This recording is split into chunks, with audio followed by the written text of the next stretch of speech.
Hello friends and मेडर्स and pharmaceutical analysis BP 102 T के इस वीडियो में हम लोग प्रेसिपिटेशन टाइट्रेशन में एस्टिमेशन ऑफ सोडियम क्लोराइड के बारे में बात करेंगे। इस वीडियो में हम लोग देखेंगे कि मोहर्स मेथड को यूज करके किस तरह से हम लोग सोडियम क्लोराइड का यहाँ पे एस्टिमेशन करते हैं, उसके प्रिंसिपल के बारे में बात करेंगे और इसके प्रोसीजर के बारे में डिटेल में बात करेंगे। मेरा नाम है डॉक्टर महंताब सिंह। तो चलिए शुरू करते हैं। तो अगर हम लोग एस्टिमेशन ऑफ सोडियम क्लोराइड के बारे में बात करते हैं तो जो भी हमारा सैंपल है उसके अंदर कितना अमाउंट हमारा यहाँ पे सोडियम क्लोराइड का है उसी को डिटरमाइन करना ही हमारा एस्टिमेशन ऑफ सोडियम क्लोराइड कहलाता है।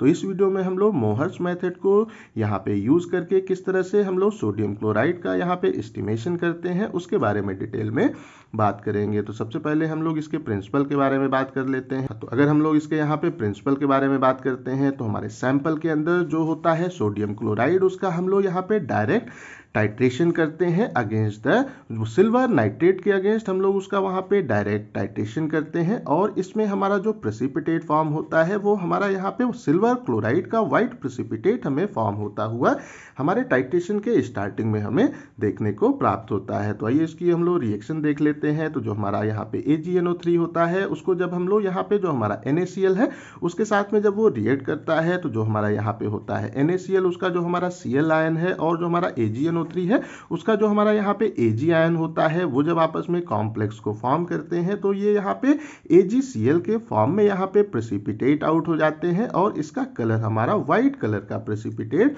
होता है। तो उसके बाद में हमारा जो टाइट्रेशन है उसको जब हम लोग और आगे वो करते हैं और एक कंडीशन ऐसी आती है कि जो भी हमारा सैंपल है उसके अंदर जो हमारे क्लोराइड आयन है वो जब कंप्लीटली कंज्यूम हो जाते हैं तो उस कंडीशन में क्या होता है कि जो हम यहाँ पे इंडिकेटर उपयोग करते हैं जो कि है हमारा पोटेशियम क्रोमेट, उसके साथ में फिर हमारा जो होता है AgNO3 वो वहाँ पे रिएक्ट करता है और उस कंडीशन में ये यहाँ पे फॉर्म करता है सिल्वर जो क्रोमेट है उसका प्रेसिपिटेट यहाँ पे फॉर्म करता है और इसका जो हमारा यहाँ पे कलर होता है वो हमारा ब्रिक रेड कलर का हमें देखने को प्राप्त होता है और ये इस चीज को इंडिकेट करता है कि अब हमारा जो टाइट्रेशन है उसका एंड पॉइंट हमारा आ चुका है। मींस हमारा जो वहाँ पे NaCl था उसके जितने भी क्लोराइड आयन थे वो कंप्लीटली वहाँ पे कंज्यूम हो चुके हैं। तो इस कंडीशन में जो हमारी यहाँ पे रिएक्शन होती है वो क्या होती है कि जो हम अब हम लोग यहाँ पे ऐड करते हैं Ag जो हमारा NO3 है उसको जब हम लोग ऐड करते हैं तो वो हमारा इंडिकेटर है that is the potassium chromate K2CrO4 के साथ में ये रिएक्ट करता है। तो इसका जो हमारा होता है क्रोमेट आयन होता है और इसका जो हमारा है Ag आयन वो यहाँ पे कॉम्प्लेक्स को फॉर्म करते हैं और ये जो हमारा कॉम्प्लेक्स होता है ये हमारा होता है वो सिल्वर वो क्रोमेट का हमारा कॉम्प्लेक्स होता है Ag2CrO4 का ये हमारा यहाँ पे कॉम्प्लेक्स होता है और इसका जो हमारा कलर है ये ब्रिक रेड कलर का हमें देखने को प्राप्त होता है। तो ये इस चीज को यहाँ पे इंडिकेट करता है कि जो भी हमारा सैंपल था उसके अंदर जितने भी हमारे Cl आयन थे क्लोराइड आयन थे वो उस प्लेस पे कंप्लीटली वहाँ पे कंज्यूम हो चुके हैं। अब उसके अंदर हमारा जो Cl आयन है या जो हमारा NaCl है उसकी क्वांटिटी वहाँ पे खत्म हो गई है। हमारे टाइट्रेशन का यहाँ पे एंड पॉइंट आ गया है। अब हम लोग इसके प्रोसीजर के बारे में बात कर लेते हैं। तो इसमें हम लोग क्या करते हैं कि जो हमारा यहाँ पे सैंपल होता है जिसके अंदर हमारा NaCl है उसका हम लोग लेते हैं यहाँ पे 10 ml और उसको हम लोग अपने कोनिकल फ्लास्क में यहाँ पे जो है ले लेते हैं। उसके बाद में जो हमारा इंडिकेटर है जो कि है हमारा यहाँ पे पोटेशियम क्रोमेट उसकी हम लोग अप्रॉक्सीमेटली यहाँ पे 2 से 3 ड्रॉप उसको हम लोग ऐड कर लेते हैं और इसको हम लोग एज ए इंडिकेटर अपने टाइट्रेशन में उपयोग करते हैं। अब हम लोग क्या करते हैं कि जो हमारा टाइट्रेशन में होता है यहाँ पे ब्यूरेट उसमें हम लोग स्टैंडर्डाइज सिल्वर नाइट्रेट का सोल्यूशन उसको हम लोग वहाँ पे प्रॉपरली कर लेते हैं, फिल कर लेते हैं। तो अब हम लोग यहाँ पे टाइट्रेशन को यहाँ पे स्टार्ट करते हैं। जो हमारा था वो सिल्वर वो नाइट्रेट का हमारा यहाँ पे था वो सोल्यूशन उसको हम लोग स्मॉल क्वांटिटी में वहाँ पे ऐड करते हैं। तो स्टार्टिंग में क्या होता है कि हमारा वहाँ पे AgCl का व्हाइट कलर का हमें प्रेसिपिटेट फॉर्म होता हुआ वहाँ पे देखने को प्राप्त होता है। तो उस कंडीशन में इस टाइट्रेशन को हम लोग यहाँ पे तब तक करते हैं वो जब तक कि जो हमारा वहाँ पे होता है कलर वो वहाँ पे वो कलर वो चेंज होके ब्रिक रेड कलर का वहाँ पे वो नहीं हो जाता है और ये इस चीज को यहाँ पे इंडिकेट करता है कि हमारे टाइट्रेशन का अब यहाँ पे एंड पॉइंट आ चुका है। हमारा जितना भी उसके अंदर था एक तरह से NaCl था वो कंप्लीटली वहाँ पे कंज्यूम हो चुका है। तो इसके बाद में जो भी हमारा वहाँ पे होता है ब्यूरेट की रीडिंग उसको हम लोग प्रॉपरली यहाँ पे रिकॉर्ड कर लेते हैं। अब हम लोग ये जो हमारा टाइट्रेशन का यहाँ पे प्रोसीजर है उसको अप्रॉक्सीमेटली हम लोग यहाँ पे 3 टाइम जो है रिपीट करते हैं। अपना जो भी हमारा रीडिंग है उसको और अच्छा प्रिसाइज करने के लिए हम इस टाइट्रेशन को यहाँ पे 3 बार रिपीट करते हैं। उसके बाद में जो हमारी वो रीडिंग्स आती हैं उनका अब हम लोग यहाँ पे मीन उसको वहाँ पे कैलकुलेट कर लेते हैं। तो इसमें हम लोग क्या करते हैं कि जो हमारी यहाँ पे अलग अलग आती हैं वो तीनों हमारी रीडिंग आती हैं उनको हम लोग ऐड करते हैं और उसको सिंपली हम लोग यहाँ पे 3 से जो है वो डिवाइड कर देते हैं। और उसके बाद में फिर हम लोग जो भी हमारा वहाँ पे सोडियम क्लोराइड है उसकी जो हमारे सैंपल के अंदर होती है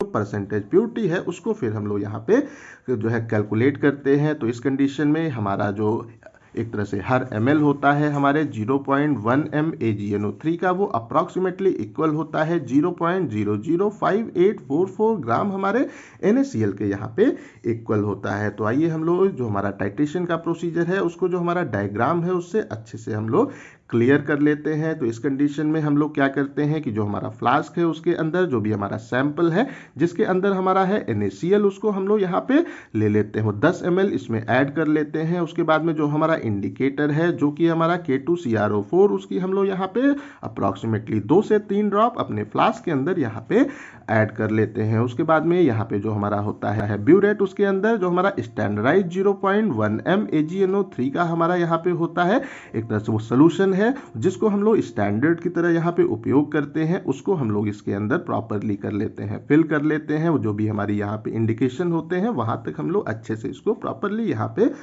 फिल कर लेते हैं। उसके बाद में हम लोग अपने टाइट्रेशन को यहाँ पे स्टार्ट करते हैं। हम लोग जो हमारा यहाँ पे होता है AgNO3 उसको स्मॉल क्वांटिटी में इसमें हम लोग ऐड करते हैं। तो स्टार्टिंग में क्या होता है कि जो यहाँ पे हमारा NaCl है और जो हमारा होता है AgNO3 उनके एक तरह से बीच में रिएक्शन होती है और यहाँ पे हमें AgCl का व्हाइट प्रेसिपिटेट देखने को प्राप्त होता है। उसके बाद में हमारा जब यहाँ पे एंड पॉइंट आता है तो क्या होता है कि हमारा इसके अंदर जो Cl आयन है वो कंप्लीटली यहाँ पे कंज्यूम हो जाते हैं। तो अब हम लोग जो हमारा AgNO3 है जब हम इसको यहाँ पे ऐड करते हैं तो वो हमारा जो होता है K2CrO4 उसके साथ में फिर वो वहाँ पे रिएक्ट करता है और इस प्लेस पे ये हमारा Ag2CrO4 का एक ब्रिक रेड कलर का प्रेसिपिटेट यहाँ पे फॉर्म करता है। और जब ये हमारा कलर यहाँ पे चेंज होता है तो ये हमारे टाइट्रेशन का सिंपली यहाँ पे एंड पॉइंट कहलाता है। तो इस कंडीशन में जो हमारा यहाँ पे होती है एक तरह से वो ब्यूरेट की वो रीडिंग होती है कि हमारा कितना AgNO3 यहाँ पे कंज्यूम हुआ है उसको हम लोग प्रॉपरली रिकॉर्ड कर लेते हैं।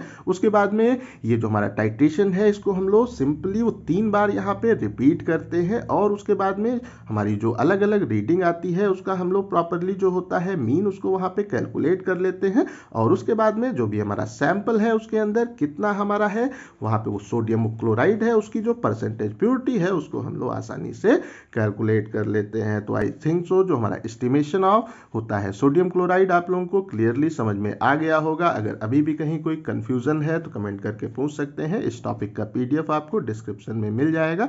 इस वीडियो को लाइक करें, अपने दोस्तों के साथ शेयर करें और ऐसे ही वीडियोज को देखने के लिए हमारे चैनल को सब्सक्राइब करना बिल्कुल भी ना भूलें। Thank you.